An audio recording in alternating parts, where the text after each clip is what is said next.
হুজুর পাক সাল্লাল্লাহু আলাইহি ওয়াসাল্লাম সাহাবীদেরকে নিয়ে এরকম মেম্বারে বসে কথাবার্তা বলতেছিলেন। এক নাম্বার যে বসার জায়গা, এখান থেকে নামে হুজুর পাক সাল্লাল্লাহু আলাইহি ওয়াসাল্লাম আমিন বললেন। এরপর দ্বিতীয় নাম্বার যে সিঁড়িটা রয়েছে, এখান থেকেও নামলেন। কিছুক্ষণ পর আবারও আমিন বললেন। এইভাবে তৃতীয় সিঁড়ি থেকে নেমে আবারও আমিন বললেন। সাহাবায়ে কেরামরা জিজ্ঞাসা করতেছেন, ইয়া রাসূলুল্লাহ, আপনাকে তো আমরা কোনোদিনও এরকম করতে দেখলাম না যে আপনি প্রতিটা সিঁড়ি থেকে নামেন এবং আমিন বলেন। সাহাবীরা জিজ্ঞাসা করতেছেন যে আপনি প্রতি সিঁড়ি থেকে নামতেছেন, কিন্তু আমিন বলার কারণ কি, এটা তো আমরা বুঝলাম না। হুজুর পাক সাল্লাল্লাহু আলাইহি ওয়াসাল্লাম সাহাবীদেরকে ডেকে ডেকে বলেন, আরে সাহাবায়ে কেরাম, তোমরা আমাকে মেম্বার থেকে নামতে দেখেছো, মেম্বারে বসে বসে আমি কথা বলি, কিন্তু এর আগে আমি মেম্বার থেকে নামছি, কোনোদিন আমিন বলি নাই। কিন্তু আমি আজকে মেম্বার থেকে নামি আর এক ধাপ নামি আর আমিন বলি, কারণটা কি জানো? সাহাবায়ে কেরাম ডেকে ডেকে বলেন, ও পয়গম্বর আমার, কেন আপনি বারবার আমিন বলেন? আমরা তো বুঝতে পারলাম না। নবী সাহাবীদেরকে জানায় দিলেন, আমি নামি আর আমিন বলি, তার কারণটা হলো আমার কাছে জিবরাইল আলাইহিস সালাম আসেন, এসে বলেন, রমজান মাস যেই ব্যক্তিরা পাওয়ার পরে রমজান মাসে তার গুনাহকে মাফ করাইতে পারলো না, তারা ধ্বংস হোক।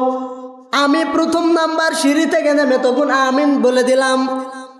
বলে দ্বিতীয় নাম্বারে আপনি কেন আমিন বলেছেন?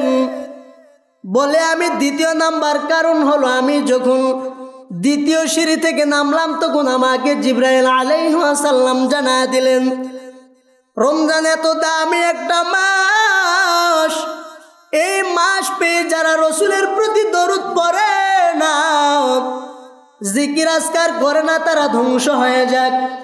তখন আমি তারপরে দ্বিতীয় নাম্বার আমি আমিন বলে বলে জানায় দিলাম। সাহাবায়ে কেরাম জানায় দিলেন, ও পয়গম্বর আমার, তৃতীয় নাম্বার আপনি কেন আমিন বলে বলে জানায় দিলেন? নবী এবারও জানায় দিলেন, হে সাহাবায়ে কেরাম শুনো, আমি তৃতীয় নাম্বার আমিন বললাম, তার কারণটা কি জানো? যেই ব্যক্তি দুনিয়াতে মাও বৃদ্ধ বাবা বৃদ্ধ এমন অবস্থায় পেল, কিংবা একজন মারা গেল একজন দুনিয়াতে বেঁচে থাকলো, এমন অবস্থায় পাওয়ার পর যেই ব্যক্তি মা বাবাকে খুশি করে করে দুনিয়াতেই জান্নাত কিনতে পারলো না, ওই ব্যক্তি ধ্বংস হয়ে যাক। আমি 3 নাম্বার পেলাতেও তখন আমিন বলে দিলাম। কথা বুঝে আসছে না?